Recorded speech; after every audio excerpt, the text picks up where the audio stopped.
Bonjour à tous, bienvenue pour ce webinaire. Voilà, nous allons démarrer. Vous voyez, nous sommes deux avec ma collègue Maria Le Calvez.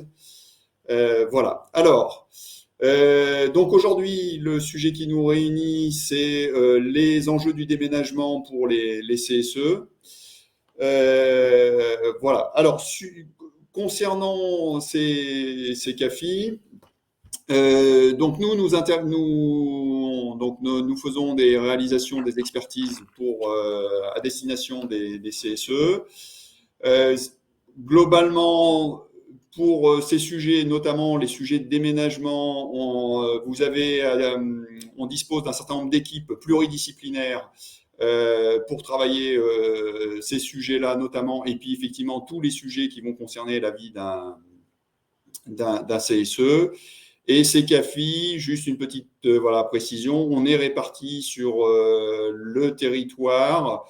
Et, on vous a mis une petite carte où vous voyez qu'on a des bureaux régionaux et on allie à la fois la proximité vis-à-vis de l'ensemble des représentants du personnel et en même temps l'expertise qui est répartie sur ces différents bureaux. Effectivement, vous voyez avec Maria, nous sommes sur 2 sites différents pour ce webinaire. Écoutez, on va se présenter rapidement, mais juste pour vous dire d'où un peu on vous parle. Donc, du coup, je commence. Après, je laisserai la parole à Maria. Donc, moi, c'est Ludovic Ponge. Donc, je suis sur le bureau de Bordeaux. Ça fait 20 ans que je suis chez CAFI et je travaille sur les enjeux santé au travail. Et je suis de formation ergonome et je suis ergonome européen. Maria, je te passe la main. Merci, bonjour à tous. Moi, je suis Marie Le Calvez, je suis ingénieure sécurité de formation et je suis expert agréé par le CNPP pour les risques industriels en incendie et explosion et je suis également l'expert de CICAFI et la référente nationale sur les questions qui sont en lien avec le risque physique et je suis dans la région parisienne. Donc, on va démarrer cette présentation, mais avant de vous présenter les dimensions opérationnelles qui sont incontournables pour réaliser un projet de déménagement, on a voulu vous rappeler qu'un déménagement, il s'inscrit tout d'abord dans l'ensemble des phases de vie d'un bâtiment. On a la phase de réalisation, on a la phase d'exploitation, la phase d'adaptation et de réaménagement et la phase de déconstruction. La déconstruction qui ne concerne pas uniquement la durée de vie d'un bâtiment, mais qui est également importante lorsqu'on veut changer un bâtiment et on doit céder celui où on était et on doit le restituer à l'initial. Par conséquent, on doit enlever, on va détruire tout ce qu'on avait rajouté comme cloison et comme moquette, par exemple. Par conséquent, dans ce cadre-là, on dit que du fait des ressources qui sont consommées, des émissions et des effluents et des déchets des produits, et surtout les enjeux qui sont associés à ces effets-là, que ce soit des enjeux environnementaux, il y a un enjeu environnementaux qui sont très très forts dans le choix des bâtiments, dans sa construction, son exploitation, son adaptation, sa déconstruction, mais il y a également des enjeux sanitaires qui sont très importants et que eux, ils vont conditionner les futures conditions ou les futurs lieux de travail dans lesquels ils vont se retrouver les collaborateurs. Par conséquent, la réflexion sur le projet ne doit pas uniquement s'arrêter qu'à la phase de réalisation et la phase d'adaptation, il doit être également élargi à la phase d'exploitation et la phase de déconstruction. Déménager, c'est changer d'abord de lieu de travail, d'habitude de travail. On va changer également des modalités de fonctionnement au poste de travail, des modalités d'interaction et de coopération dans les lieux de travail, dans les nouveaux lieux de travail, d'environnement physique et également de repères habituels. C'est pour cela le déménagement, il doit être regardé pas uniquement dans la dimension organisationnelle, mais il doit être également regardé dans la dimension sociale et la dimension technique. La dimension technique, par exemple, qu'elle, il va conditionner les aspects environnementaux physiques indispensables pour la réalisation de l'activité. C'est pour cela on considère que le projet de déménagement, c'est un projet qui est multidimensionnel. Alors, ce projet, comme tout projet, les déménagements révèlent généralement des objectifs différents, multiples et pas forcément toujours clairement exprimés.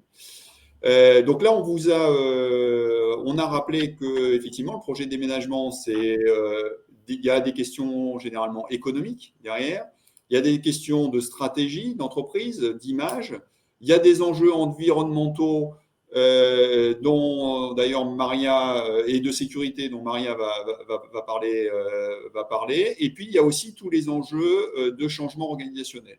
Et effectivement, parfois, derrière un projet de déménagement, un certain nombre d'enjeux ne sont pas exprimés en tant que tels. Et effectivement, notamment, des fois, les enjeux de changement organisationnel ne sont pas présentés en premier. Mais vous verrez au fur et à mesure des échanges que nous aurons, effectivement, ces sujets-là font partie prenante de ce type de projet-là. Au regard des projets, on a identifié 7 dimensions opérationnelles à faire attention, à regarder plus précisément dans le cadre des projets, les enjeux de localisation, les enjeux de superficie, l'implantation des services, l'organisation du travail, les ambiances physiques, la conduite, bien sûr, du changement, les postes de travail. On reviendra un petit peu sur ces sujets-là, mais effectivement, c'est un sujet, comme l'a expliqué Maria, avec plusieurs dimensions. Et effectivement, on a identifié ces différentes dimensions. Et pour nous, effectivement, il est important de bien traiter l'ensemble de ces dimensions-là.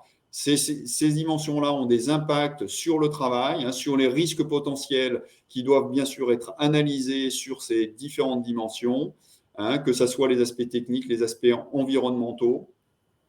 Et aussi, sur ce dernier point, les enjeux environnementaux, on vous a rappelé ici le fait que l'élargissement des prérogatives et des attributions du CSE à ces sujets-là en fait aussi un sujet majeur à prendre en compte.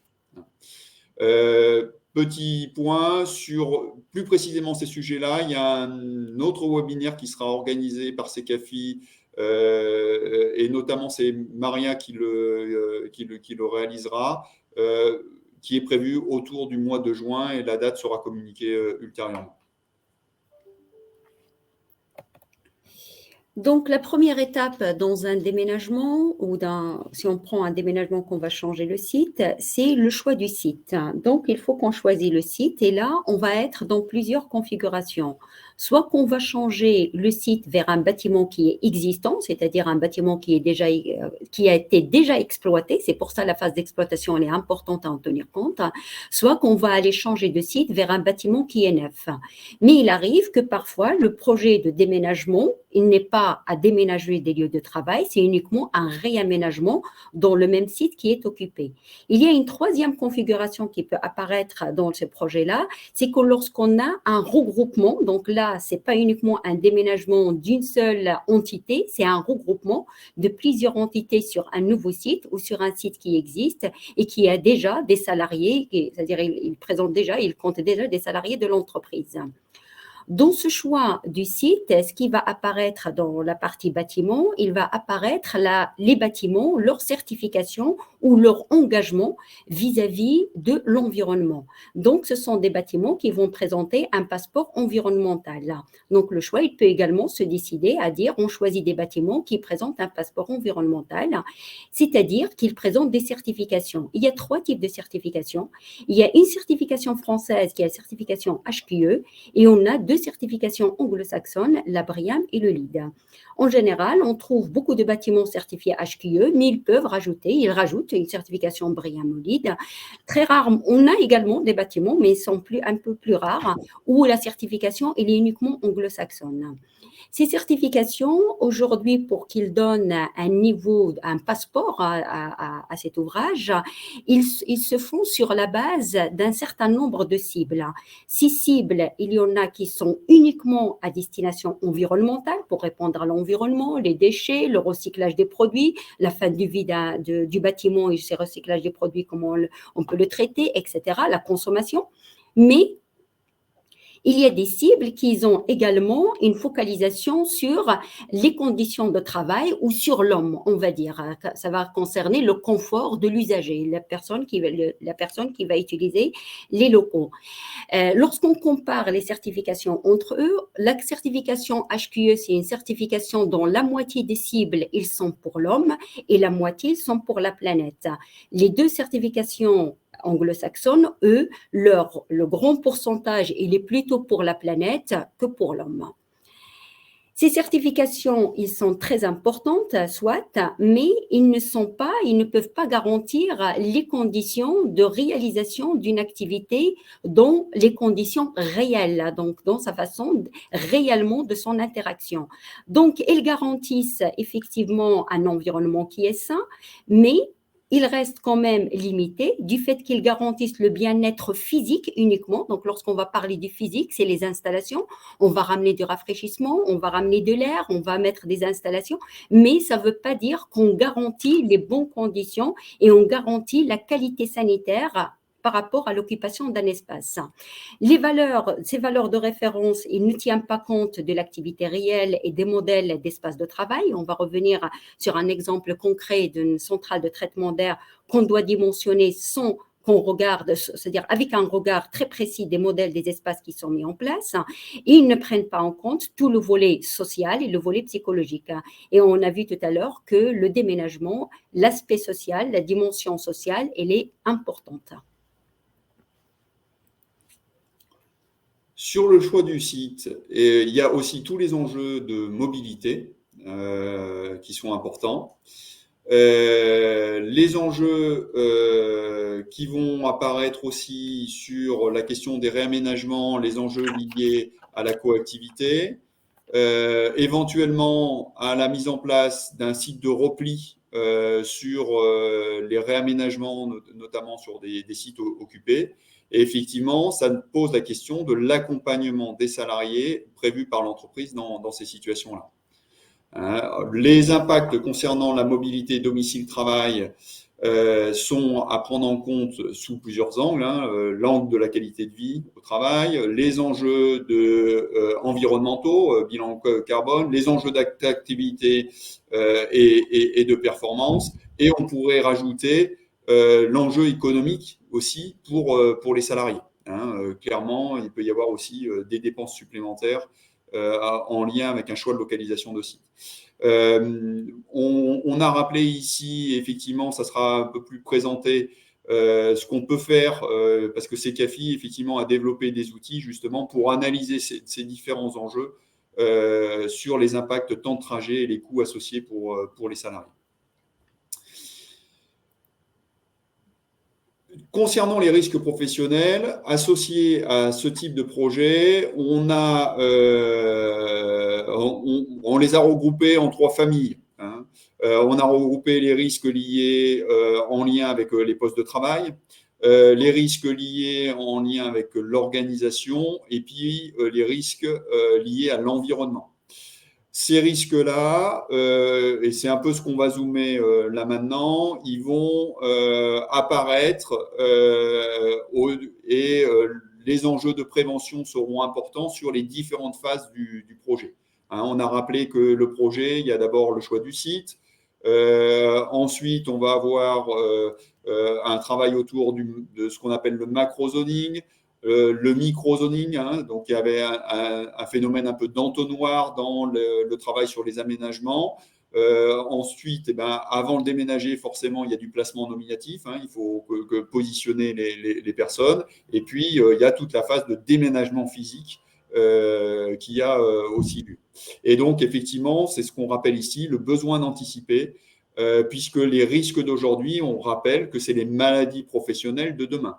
Et donc là, effectivement, c'est enjeu aussi pour vous, CSE, de se saisir de ces différents sujets. Donc, et on va voir maintenant la partie environnementale. On va regarder les risques qui sont en lien avec l'environnement physique du travail. Ce sont des risques, comme il l'a dit mon collègue, ils ont un impact sanitaire. On va dire quelles sont les conséquences. Ce sont des conséquences sur la santé avec un impact sanitaire qui peut être fort. On va parler par exemple de l'asthme, on va parler de la sécheresse oculaire. Ça peut être également un impact sur l'homme par la fatigue et également le stress. Les paramètres qui permettent de réguler aujourd'hui ces risques associés à l'environnement de travail, ils sont d'abord, on va les trouver dans les ambiances acoustiques, on va les trouver dans la qualité sanitaire de l'air et on va les trouver dans le confort hygrothermique et également dans l'ambiance lumineuse. L'ambiance acoustique, donc c'est un paramètre de régulation qui est fort et il va réguler les nuisances que la personne il va avoir donc, au niveau de son poste de travail pour se concentrer et faire son travail. Les éléments qui permettent d'assurer cette ambiance acoustique, en général, on va regarder que les projets ils vont s'arrêter uniquement au traitement acoustique prévu dans les locaux, en matière de matériaux qui vont absorber le bruit et avec les matériaux aussi les matériaux qui vont isoler entre deux espaces pour que le bruit ne passe pas. Mais en réalité, l'ambiance acoustique, ce paramètre, il est conditionné déjà par la programmation des espaces. Ce qu'on entend par la programmation des espaces, c'est que qu'est-ce qu'il a prévu le projet en matière de ratio de surface. Plus j'ai un ratio de surface, il est faible, plus l'onde sonore elle est très importante, plus l'acoustique, même le traitement que je peux mener, il doit être de haute gamme, c'est-à-dire à un niveau très performant. Il y a pas, dans la programmation des espaces, je donne un autre exemple, ce sont les espaces de repli. On a des open space. Est-ce que la programmation, il a prévu un ensemble d'espaces de repli qui permet que lorsque les gens ils ont besoin de se concentrer, de se replier. On a la norme NFS 31199 qu'elle, il donne des indications de nombre d'espaces par rapport au nombre d'open space.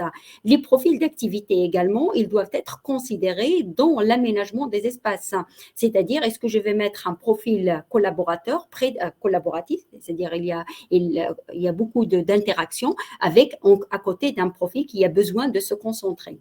Donc ça, c'est sur les ambiances. Si on prend le paramètre qualité sanitaire de l'air, et celui-là, je vais le détailler dans les slides qui vont suivre, les éléments qui vont conditionner ce paramètre, ce sont les moyens d'action à l'initiale dans un bâtiment qu'on avait choisi pour limiter la pénétration des polluants qui vont venir de l'extérieur, c'est le type de ventilation qu'on a choisi et c'est les dispositifs de filtrage qu'on a mis en place pour assurer une qualité de l'air saine aux collaborateurs. Pour le paramètre, le confort hygrothermique, on le voit surtout par la température et par les moyens de rafraîchissement, soit la climatisation, soit le chauffage.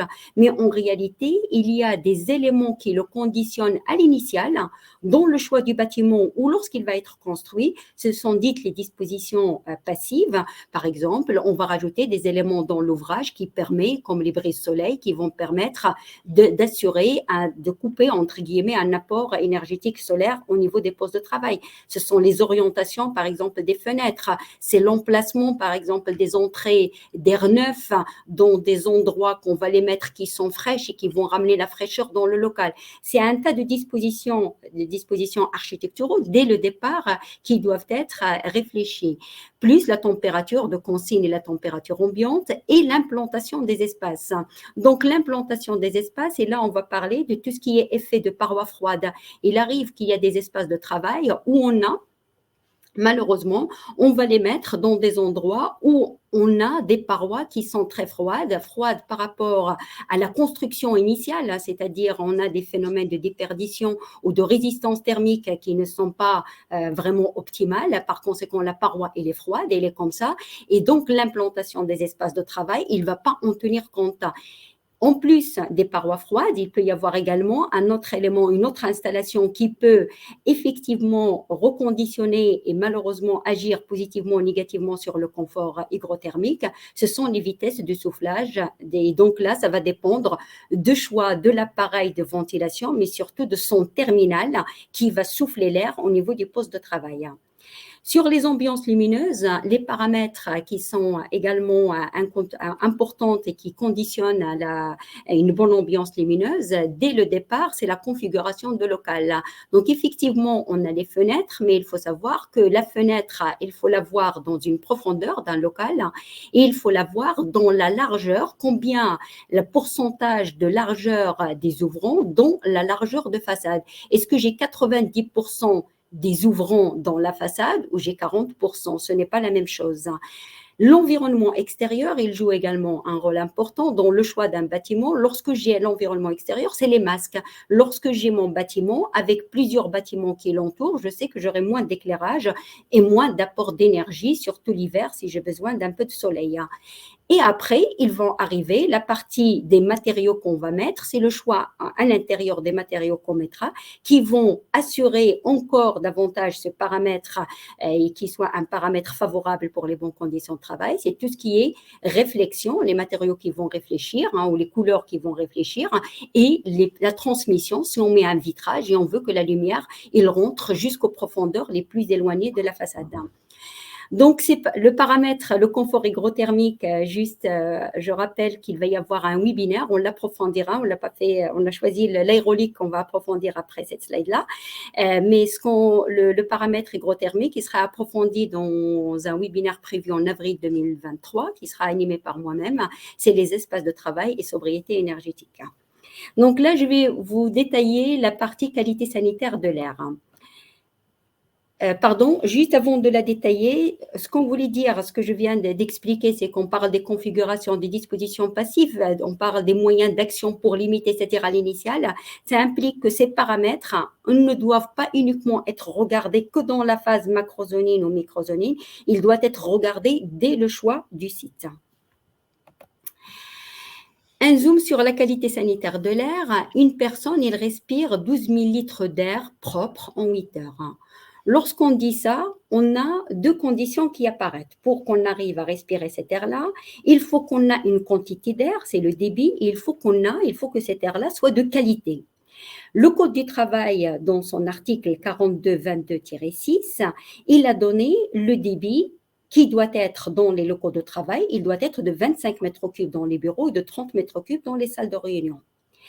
Mais le Code du travail, il a donné des débits, mais il a dit également qu'il faut que cet air soit propre, donc maintenir un état de pureté de l'atmosphère qui permet de préserver la santé des salariés. Mais il a demandé également que les installations qu'on met en place, ils doivent assurer un renouvellement d'air en tout point de local. Lorsqu'on dit ça, c'est qu'on a donné une définition sur combien on doit avoir un seuil en quantité d'air, mais il faut qu'on assure un renouvellement d'air. Pour assurer un renouvellement d'air, il faut que ce que je fais rentrer, je dois le faire sortir. Ça me permet d'avoir un renouvellement d'air continu. Pour que l'air il continue d'être assuré, j'assure qu'il soit sa propreté. Mais pour assurer une qualité d'air qui permet de préserver la santé des salariés, c'est la quantité d'air que je dois rentrer, il doit être légèrement supérieur à la quantité d'air qui doit sortir. Donc, c'est ce qui va permettre, on va rentrer dans un détail technique, on va parler de l'équilibre aérolique. Donc, pour assurer une qualité d'air, il me faut des débits, mais il me faut un équilibre aérolique.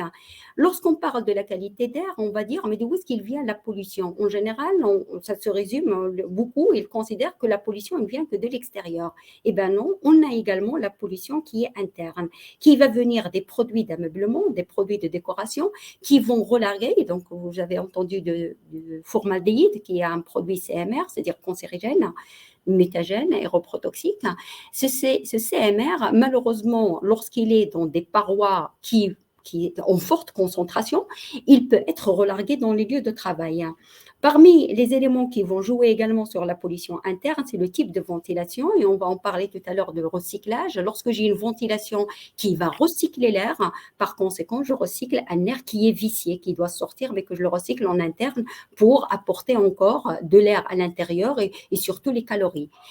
Mais on a également une pollution interne que nous, on porte avec nous, dite une pollution endogène, et tout ce qui va être autour des bactéries et des virus.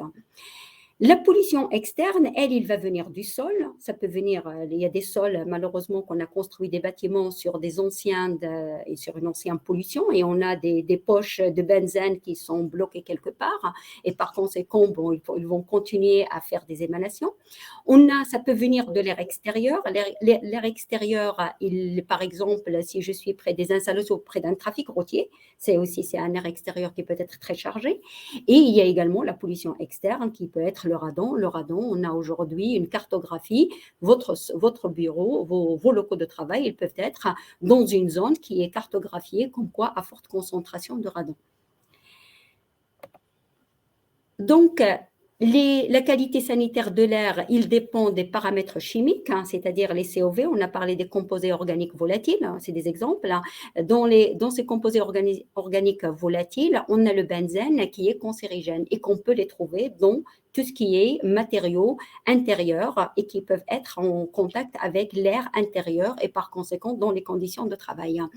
Le formaldéhyde, il y a les paramètres physiques, la température et l'hygrométrie, mais il y a les paramètres microbiologiques, la flore totale, ce que je viens de dire, que nous, on ramène avec nous, mais il y a également tout ce qui est levure et moisissure qu'il peut rentrer par l'extérieur si je n'ai pas une bonne filtration et un bon moyen de nettoyer mes installations. Donc, on voit derrière cette qualité sanitaire de ce chapitre de qualité sanitaire de l'air, on a effectivement des valeurs de référence qui sont ramenées par le Code du travail, ce que je viens de montrer, les débits ou les concentrations de polluants, par exemple, pour le formaldéhyde, on a une concentration à ne pas dépasser, mais on a également des références dites non étatiques, c'est-à-dire, ce n'est pas le Code du travail qui en parle, mais qui sont d'application sur, par exemple, les concentrations de CO2, où on considère qu'un local, lorsqu'il dépasse les 1000 ppm en CO2, il faut soit ouvrir la fenêtre, soit évacuer les gens. De même qu'en référence non étatique, j'ai pris l'exemple de l'équilibre aérolique. Tout à l'heure, je vous dis que l'air qui rentre, il doit être légèrement supérieur à celui qui sort, mais concrètement, ça veut dire quoi supérieur de combien? Il doit être entre 5 et 10%. Donc voilà, ce sont des valeurs qui doivent être également vérifiées, même s'ils ne sont pas dans le Code du travail. Donc, tout ce que je vous présente, ça montre qu'il y a un besoin d'anticiper les sujets dès le choix du site. Lorsqu'on va anticiper, on anticipera déjà dans le choix du site sur la partie environnement externe, c'est-à-dire on va regarder quelles sont les dispositions qui ont été prises à l'initiale pour limiter l'entrée de la pollution externe. On regardera également les caractéristiques sanitaires des produits, soit les produits avec quoi vous allez réaménager vos locaux ou les produits déjà existants, c'est-à-dire leur carnet. Ils ont tous maintenant un carnet sanitaire qui va donner les concentrations en polluants. Il faut regarder le type de ventilation et surtout, ce que je disais tout à l'heure, c'est l'équilibre aérolique. Et ça, ce n'est pas lorsqu'on a déménagé, c'est avant qu'on déménage. Est-ce que mes locaux me permettent d'avoir un pourcentage de surpression qui permet de neutraliser les éventuelles pollutions internes et externes?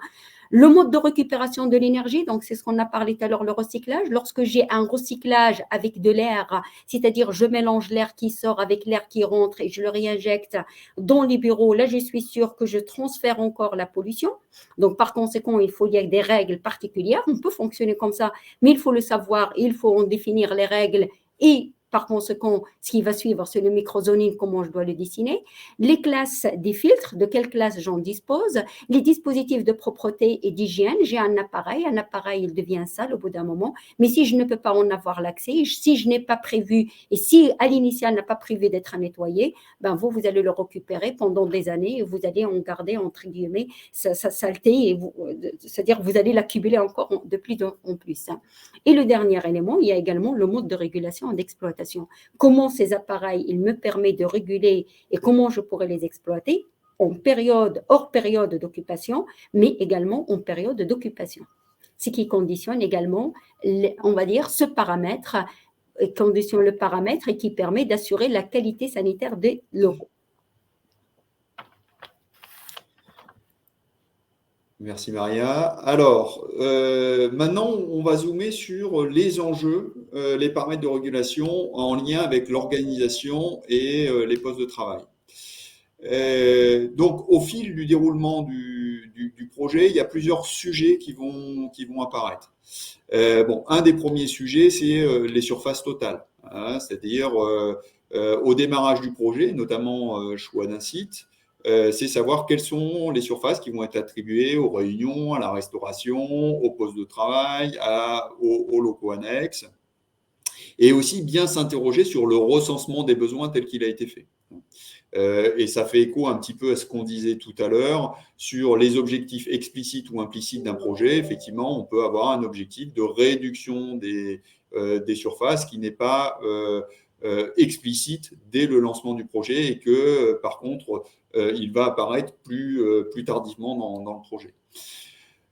Ensuite, il y a l'étape, alors là, ça va être plutôt au moment du macro-zoning où va se poser les questions de l'organisation fonctionnelle, la répartition des services, des directions, en lien avec les enjeux de coopération, les relations. Il va se poser aussi la question d'attribution des surfaces si c'est des surfaces en open space, des surfaces en bureau individuel.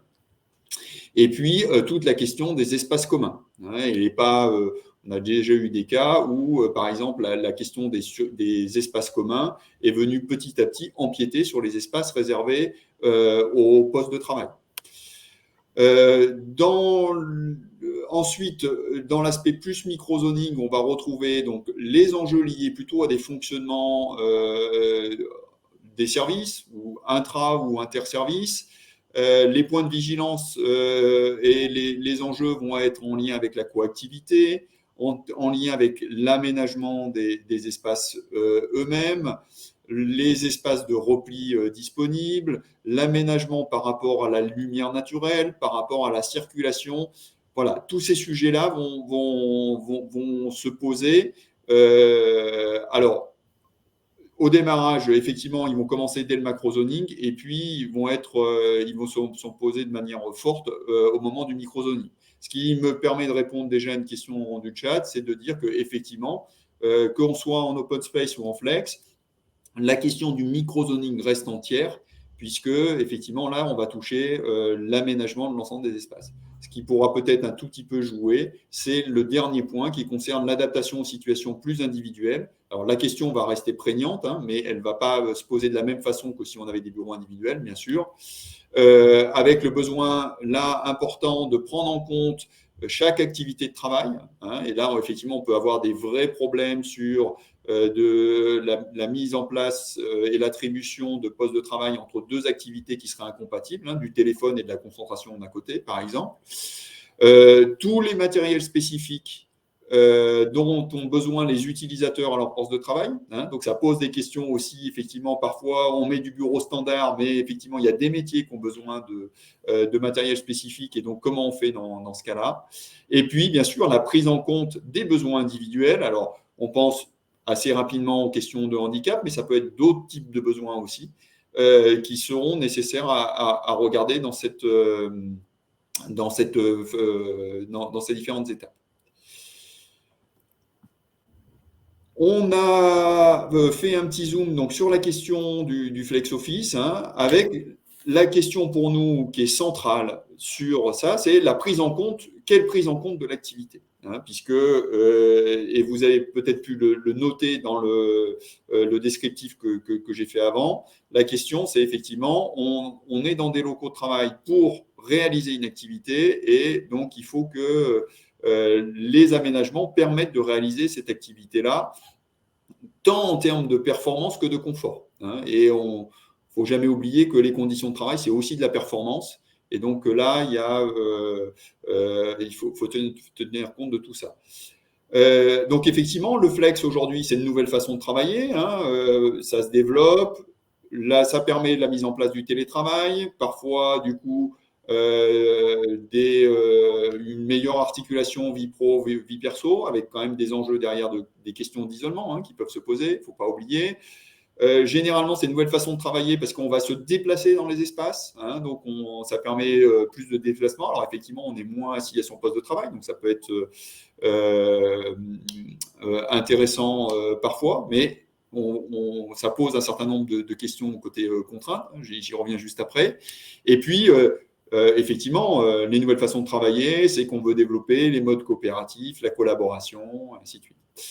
Mais le flex, c'est aussi une nouvelle contrainte. C'est des contraintes, taux de présentiel, taux de flex, coordination. Alors, quel jour je peux venir? Est-ce que c'est des jours imposés? Est-ce que je peux venir quand je veux? De gestion de cet espace, hein, si je suis obligé de réserver un poste de travail, est-ce que je vais être à côté de mes collègues?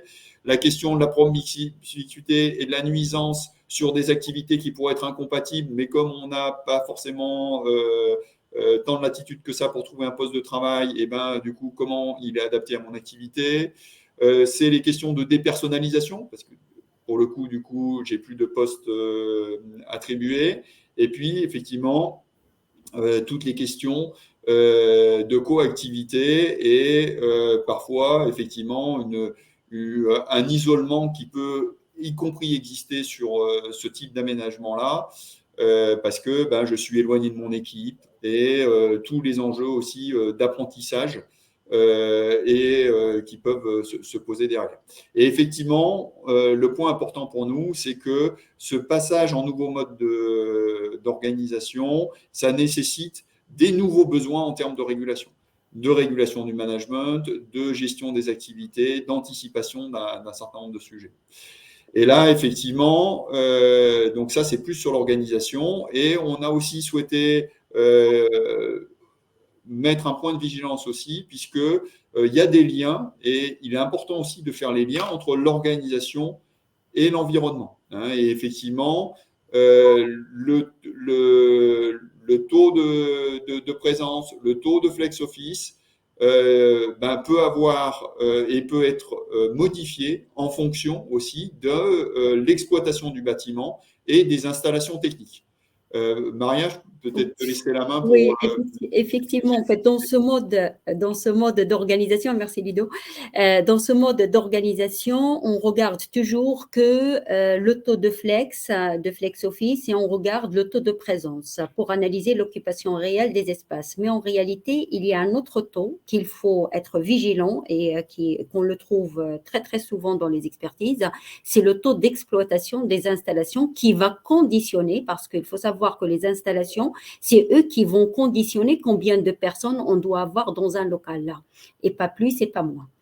On a pris un exemple. On a un exemple d'un taux de flex dans une entreprise qui est de 0,6, c'est-à-dire que dans le microzoning, il est prévu 6 postes pour 10 personnes.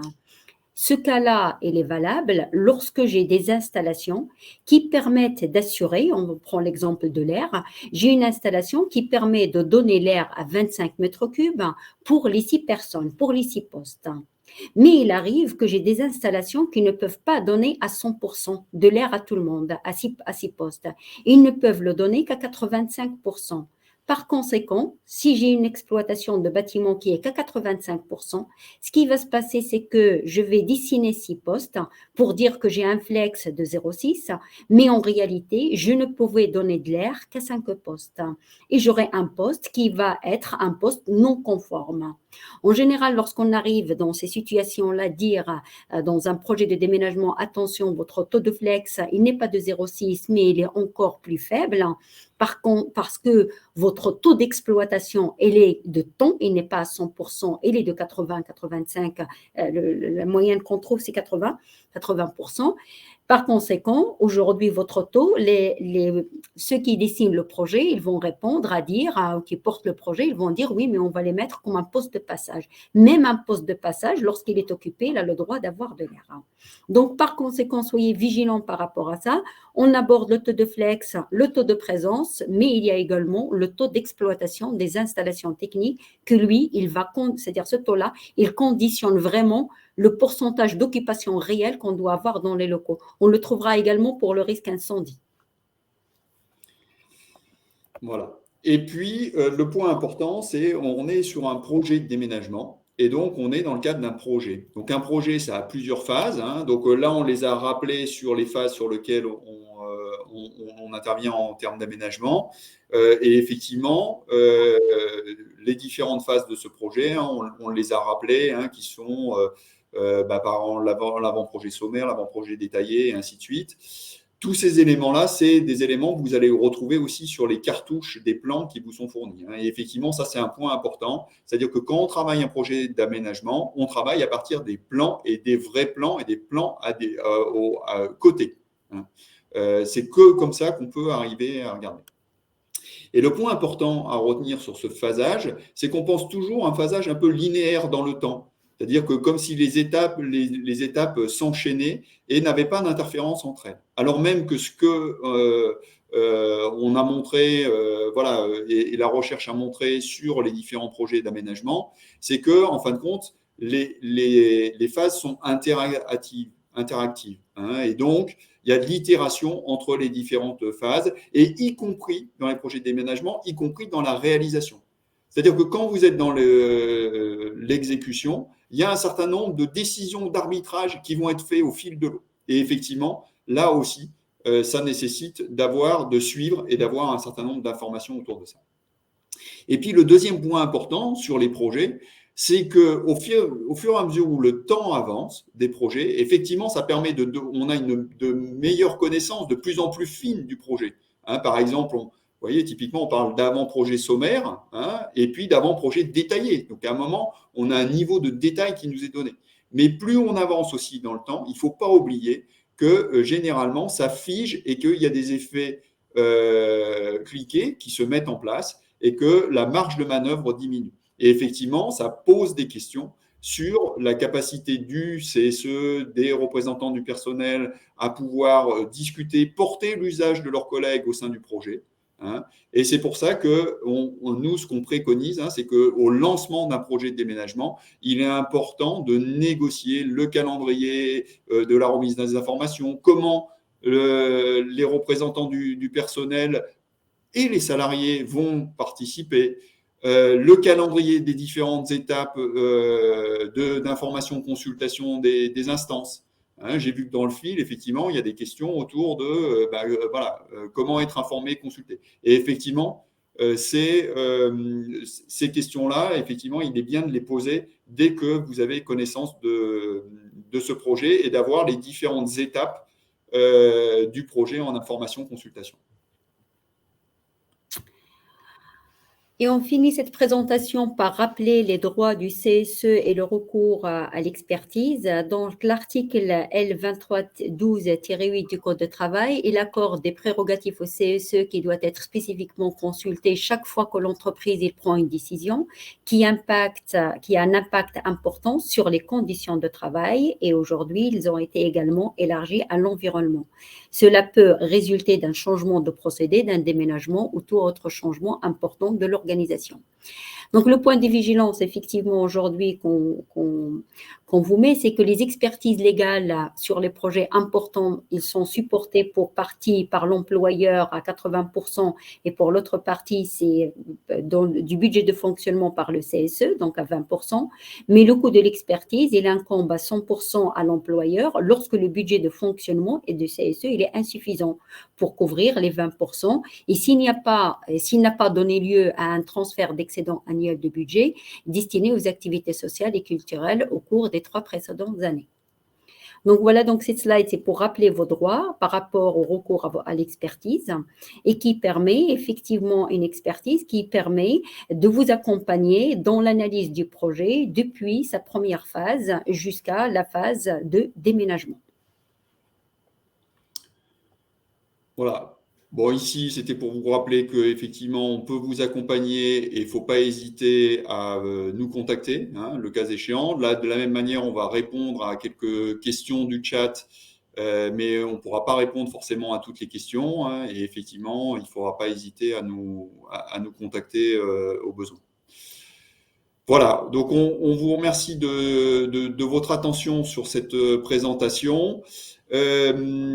Alors, peut-être sur le chat, j'ai relevé au fil de l'eau dont on parlait quelques questions. Maria, peut-être il y avait une question sur l'obligation de la certification des bâtiments. Je ne sais pas si on peut préciser quelque chose là-dessus ou pas. En fait, il n'y a pas une obligation réglementaire, mais il y a, entre guillemets, une pression économique en matière d'énergie aujourd'hui, parce qu'on sait qu'un bâtiment, lorsqu'il est certifié, c'est un bâtiment qui va répondre à des exigences environnementales en matière de consommation d'énergie, mais pas uniquement, et d'autres aspects. Mais il y a également un aspect, entre guillemets, de valorisation du bien. Donc, un bien qui est certifié, bien sûr, lorsqu'on veut le louer, on veut le vendre, il est mieux classé qu'un bien qui ne l'est pas. Mais il y a une obligation, entre guillemets, d'indirect du fait qu'on doit répondre quand même à des aspects environnementaux tels que la consommation énergétique. Ok. Bon, parmi les autres questions, j'avais noté, donc il y avait des questions autour des surfaces. Alors effectivement, j'ai vu dans le chat aussi défiler un certain nombre de réponses sur les surfaces. Alors là, il y a eu pas mal d'évolutions, notamment une évolution récente de l'AFNOR qui a sorti une nouvelle norme autour justement des enjeux de ratio surface et qui est sorti du fameux 10 mètres carrés ou 15 mètres carrés qui ont été affichés dans le chat.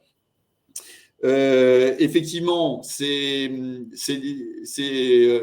indications sur les surfaces avaient été établies.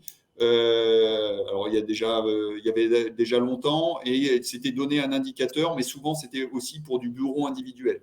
Et donc, effectivement, le développement de l'open space a fait bouger ces enjeux-là. Effectivement, dans tous les cas, de toute façon, même si du coup maintenant il n'y a plus d'indicateurs de surface tels que les 10 mètres carrés qui sont affichés. Il reste quand même tous les enjeux de sécurité incendie, de circulation entre les postes de travail. Voilà, c'est donc l'enjeu effectivement aujourd'hui, il est de travailler ce sujet-là, non plus simplement en termes de surface indicative, mais effectivement en termes d'aménagement et de circulation dans l'espace, d'assurer la sécurité, d'assurer et de limiter les nuisances sonores, comme Maria l'a rappelé.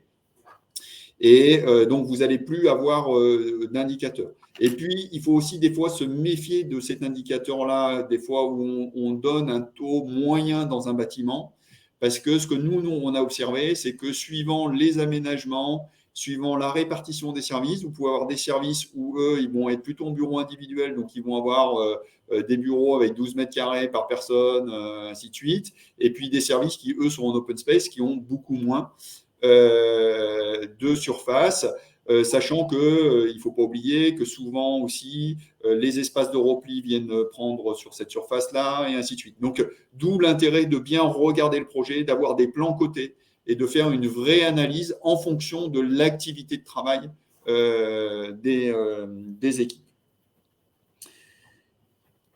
Maria, est-ce que dans le fil, tu as vu il y avait une autre question sur laquelle tu voulais répondre? En fait, il y a une question sur le trajet, le temps de trajet. Vous travaillez sur quelles données? Il y a une question sur ça. Donc, en fait, on travaille sur des données qui permet par personne, en fait, dans l'entreprise, qui nous permet de localiser sa distance de domicile-travail. Et effectivement, on fait des projections sur le futur local entre son domicile et son travail. Je ne sais pas si j'ai répondu complètement, mais il y aura un webinaire où on va préciser, on va montrer effectivement comment il se fait ce calcul et comment ce calcul aujourd'hui, il va intégrer également l'aspect environnemental en matière de bilan carbone. Voilà, donc ça, on pourra revenir dessus. Alors effectivement, il y avait aussi beaucoup de remarques et de questions sur les consultations du CSE, les enjeux. Alors effectivement, j'ai vu dans le chat effectivement une difficulté peut-être pour certaines entreprises d'arriver à avoir l'information consultation avec leur direction. Alors effectivement, ça reste un sujet qu'on voit malheureusement fréquemment.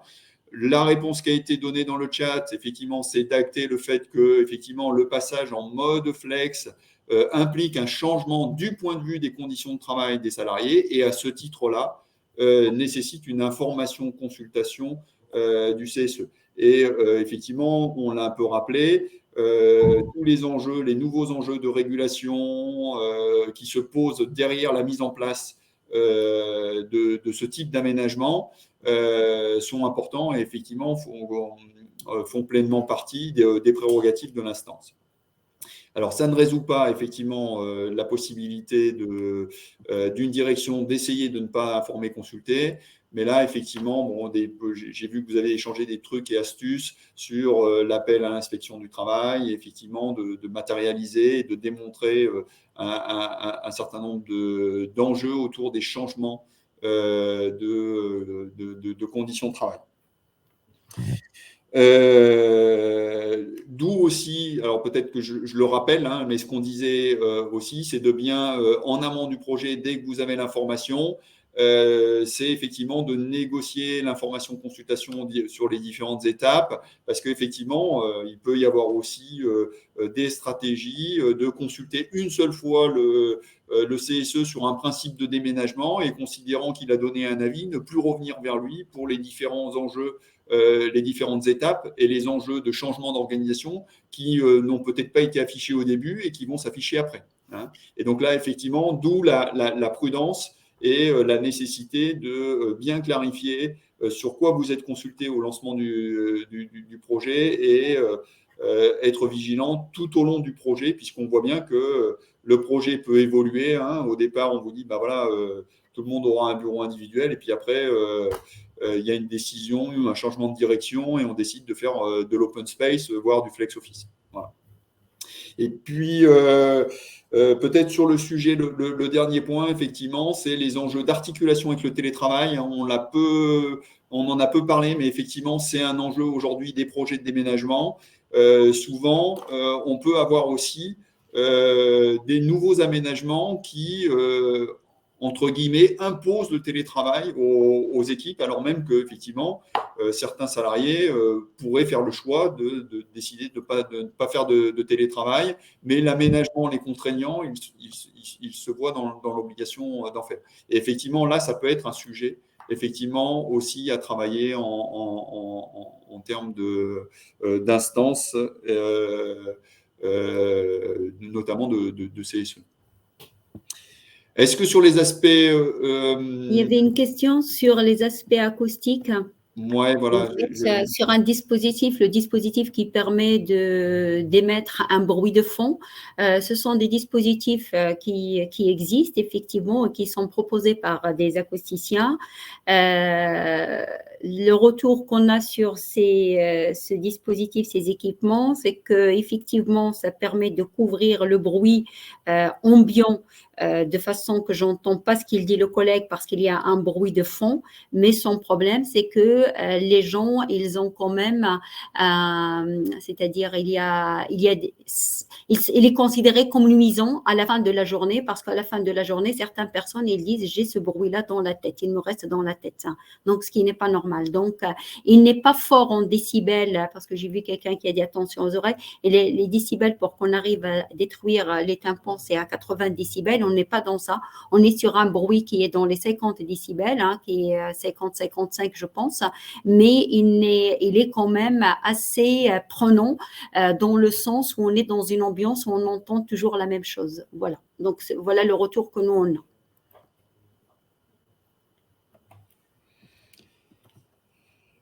Ludovic, peut-être Voilà. tu rappelles la nouvelle norme concernant les ratios de surface? Oui, alors c'est l'évolution de la norme X35-102 qui, effectivement, mais c'est un peu ce que j'expliquais tout à l'heure, ne donne plus de surface en elle-même, et plutôt une approche en termes de regarder les différentes étapes d'aménagement dans la conception des locaux. Et en lien avec ça, effectivement, hein, il y a des questions autour de tous les enjeux d'aménagement lors de la mise en place du flex. Je vois ça dans le chat. Et effectivement, en tout cas, un des sujets, et qui est à discuter aussi avec la direction, hein, c'est ce que j'expliquais tout à l'heure, c'est le fait que regarder ces nouveaux aménagements sous l'angle aussi de l'impact sur l'activité. Effectivement, ça peut freiner aussi l'activité, hein, donc jouer sur les capacités de l'entreprise et les délais de réaliser un travail, peut être aussi un moyen d'obtenir un certain nombre d'évolutions d'une direction. Mais effectivement, bon, comme vous le savez, vous êtes habitué au dialogue social, c'est loin d'être gagné, mais bon voilà, ça peut exister. Donc voilà un peu ce qu'on peut vous dire. Une Je ne sais question. pas si tu as vu une autre question Oui, dans le c'est fil. sur les débits. En fait, il y a une personne qui disait que pour les débits d'air, l'INRS préconise 50 mètres cubes heure par heure et par personne. Effectivement, aujourd'hui, on a un code du travail qui demande un minimum les 25 mètres cubes. Il faut savoir que les 25 mètres cubes, ils ont été calculés sur la base d'une concentration de pollution externe en CO2, parce que c'est la base avec quoi on calcule le seuil des 25 mètres cubes, qui était à l'initiale de 250 ppm partie. Donc, les 250 ppm aujourd'hui ont parti, c'est-à-dire actuellement, avec la pollution urbaine, ils sont multipliés par 2.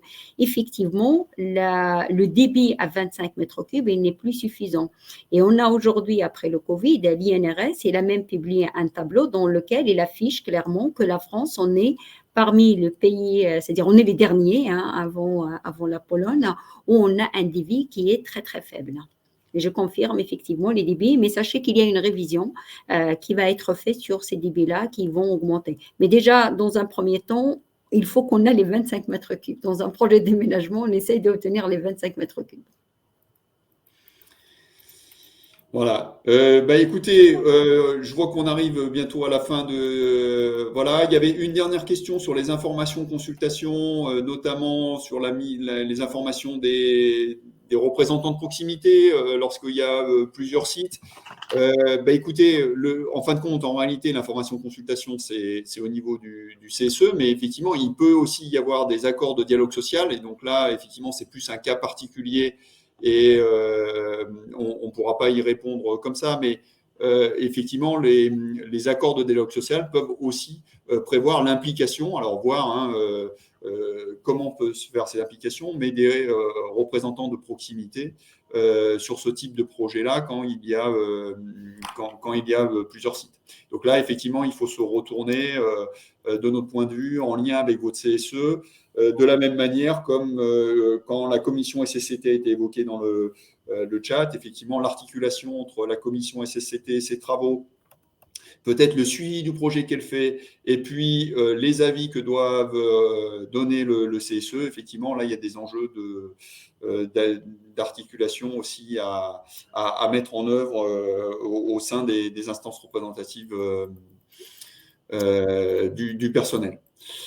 Juste, il y avait deux questions sur la partie chimique, on va dire sur les aspects, les paramètres chimiques dans le déménagement. Il y avait la question, il y avait une remarque ou une précision sur le radon. Oui, effectivement, le radon aujourd'hui, on a une cartographie qui est vraiment très précise et qui montre les régions dans lesquelles on a une forte concentration et pour lesquelles les dispositifs constructifs, ils doivent être choisis dès le départ, avant la construction même de bâtiments, de façon à limiter la surface d'échange entre le sol, là où il y a le radon, et le bâtiment dans lequel il va y avoir les occupants, c'est un exemple, ou de façon à mettre des moyens qui permettent de créer des dépressions et qui séparent les deux parties pour qu'il n'y ait pas des émanations de radon.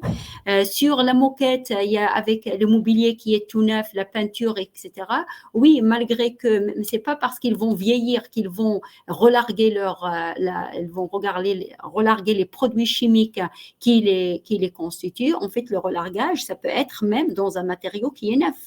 Il faut savoir que le formaldéhyde, lorsqu'on a des matériaux aujourd'hui qui sont à forte concentration et qui ne sont pas bien classés, il y a un classement sanitaire de chaque matériau. Ce relargage, il peut se faire lorsqu'on augmente la température interne d'un local ou lorsque le soleil il tape dans la paroi d'une façon très forte. Donc, le relargage, on considère qu'il y a un relargage à partir de 23 degrés. Donc, il arrive que parfois, dans certains locaux, qu'on peut monter à cette température. Ok, merci Maria. Écoutez, on arrive à la fin, donc peut-être juste une précision, puisqu'il y a eu des questions sur le nombre de toilettes et ainsi de suite. N'hésitez pas aussi, puisque dans le fil, ça a été indiqué que vous avez des supports hein, sur le site internet de l'INRS hein, qui peuvent aider les CSE là-dessus. Et puis, effectivement, sur un certain nombre de sujets plus techniques, hein, dont ceux aussi que vient d'évoquer Maria, que ce soit de la technique ou des modes de fonctionnement et d'organisation. Et puis, effectivement, on peut aussi être à votre service et à votre écoute. Eh bien, écoutez, on vous remercie beaucoup pour votre participation et les échanges au sein du chat. Et on vous Merci dit donc à beaucoup très bientôt pour les prochains webinaires. voilà, pour un prochain webinaire. Au revoir à tous. Au revoir, merci.